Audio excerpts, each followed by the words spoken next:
I want to go a little further into the political analysis of Wicked, and yes, it is a political movie. The source material is about fascism, and talk about how not only is it about Elphaba's discovering her power herself, but it is about Elphaba's political radicalization. And here's what I mean by that. So the entire movie is Elphaba, of course, experiencing being one of the people that society, the structures of society, just kind of pushed to the side and otherize, and discovering that there are people like the animals who are being completely depeopleized. I mean, they're not human beings, but they're beings. They're people. They're conscious beings in society. And she sees this meeting of like the resistance meeting, and she's starting thinking, oh, okay, yeah, things are really bad. But she's still stuck, like many of us are stuck in our real world, in the United States at least. We've grown up, we see these things, we experience these things, we see what the US does to other places, or you might not even see it like that at first, but we are told and come to understand that the only way to affect change is if we do whatever exists in this little box of ideas that we can do. And the acceptable ideas that the people in power give us is voting every 4 years, right? We're told, we're inundated with $2 billion each election cycle that this is the only way to affect change. This is your duty as a citizen. We're not told about any other way to express our democracy, express our solidarity, enact ways for change. We're not told any of that.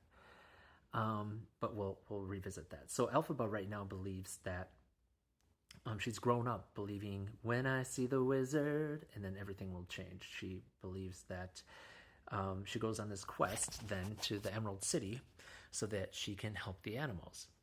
Now, here's where a radicalized person and a, let's say, liberal Democrat person diverge. So Glinda is obviously the liberal Democrat in this instance. She might understand that there are problems. She might understand that there are very big problems and something needs to change. They might even have a similar idea on the outcome. Stop this happening, right? Stop this happening to the animals. Give them a voice. Protect them. The animal, capital A, animal people. But where they diverge, and this is in real life and also with Elphaba and Glinda, is their understanding of how power is working, their understanding of tactics and strategy forward. And Glinda wants to work within the system, but when you work within a fascist system, whether it's outright fascism like the wizard, or in our duopoly, which is very much, has a lot of these tendencies, when you work within it, you can't change the system changes you. Elphaba realized this. Glinda does not realize this. They have just been told explicitly by the wizard why he is doing this to the animals, to bring people together, give them a really good enemy. Elphaba, for this is her kind of last straw, because she gets there and she had everything kind of crushed. Everything that she thought was real about how to enact change in this society was wrong. Glinda, and she internalizes that, and it causes her to think and start to imagine, well, how can I make change? Glinda hears this, and it goes in one ear and right out the other. She's like, but maybe we still can make change, and it's a political dead end. Elphaba knows it, and I think Defying Gravity in particular captures this moment where Elphaba becomes radicalized, and Glinda chooses to stay within this tiny square box of options for getting change. And here's how. I have some lyrics here. So if you are someone who has been radicalized in real life by any of these things, whether recent or past, from the G-side in Gaza to healthcare nightmare, housing insecurity, and skyrocketing food prices, eggs being $8 a thing. If you have been radicalized by one of these things, you understand the conversation between Elphaba and Glinda. So in the movie Don't Look Up, right, you have all these scientists like, look, this comet is going to hit us. It's going to hit us. It's going to hit us. I'm causing alarm. I'm causing alarm. I'm telling everybody. And then you have the nice liberal Democrats. Oh, I'm just going to say what Glinda told Elphaba. Elphaba, why couldn't you just have stayed calm for once instead of flying off the handle?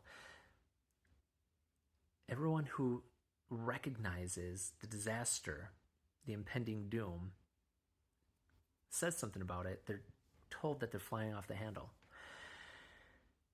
And you show up to a protest. You show up to a support rally for Gaza. You show up to a street shutdown, a highway shutdown, a street shutdown protest. And then people are like, yeah, I support you, but you're making me late for work.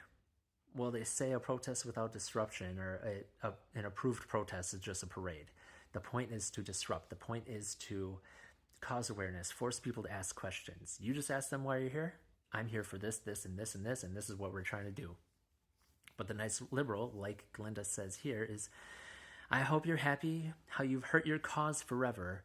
How many of us have heard that lately, just in the past few years, from a nice liberal Democrat? Oh, I agree with you. I think this is a path forward, but what you're doing is hurting your cause forever. They're just parroting what people in power are telling them to say because they say it themselves, because there is no form of protest that is acceptable to them. There is no form of change that is acceptable to them. That's why they have us live in this tiny little box of ideas of what we can, the actions we can take to try to impact change, and it never does. That's why for decades, inequality has only grown. That's why we have more billionaires popping up every single day than before. Because the actions that are acceptable to them do not actually make change. Elphaba, this is her time. She's listening to Glinda and she's like, yeah, you could say sorry, you could come back. They're good friends. She loves her. She knows Glinda's heart is now probably in the right place. But she's seen too much, she's experienced too much. And she says, something has changed within me. Something is not the same. I'm through with playing by the rules of someone else's game. And that's the box. That's the box. And she knows that if she comes back, she's going to be put into a box. She's going to be put in a cage because she is powerful. And the only way that she can live is if she gives her power to this fascist government. And now comes a sense of urgency that Glinda is like making fun of. She says, too late for second guessing, too late to go back to sleep. It's time to trust my instincts, close my eyes and leap. And then she knows what she needs to do to survive right now, which is fly. That's the only way. She's stuck at the top of this tower, and she decides to declare that she's going to do the most audacious thing ever considered. Gravity is the law of land, is the law of the universe. And she's going to dare to dream, as Maya Angelou would say, about defying it. It's time to try defying gravity. And then, this is the last thing I'll say, Glinda says, can't I make you understand? You're having delusions of grandeur. And who of us, whether your cause is for ending the G-side, whether your cause is ending fossil fuels, whether your cause is turning around climate change by the many different ways, whether your cause is Medicare for all, we're told by nice liberals that we're having delusions of grandeur in the most profitable country in the world, where 30 of the top developed nations, as they say in Western society, have universal health care. Suddenly we're having delusions of grandeur for thinking that we can have it here, thinking that we can end a G-side that is just the U.S. empire expanding, is delusions of grandeur?